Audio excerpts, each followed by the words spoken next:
before I was talking about living in a majority-minority county.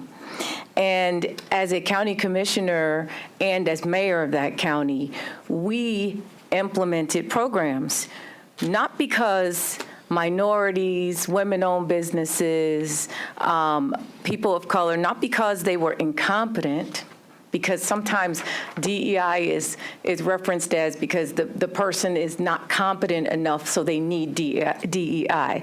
That wasn't it. For us, as a body, what we did is we tried to level that playing field a little bit, because what it was is it wasn't incompetence, it was regulatory guidelines, bonds, bond requirements, and insurance restrictions that were keeping the larger corporations in control of the bidding process and getting more of the contracts. And so the smaller companies that were locally were not able to afford to compete because they just couldn't. They just couldn't afford it. So what we did is a matching process. We decided to match up subcontractors with larger contractors so that we set aside a certain amount of the contract to afford the opportunity for those small companies, those disenfranchised companies, to grow.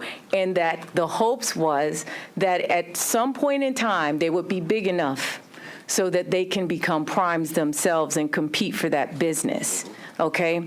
And so that was my law and order setup. To get that? All right. Boom.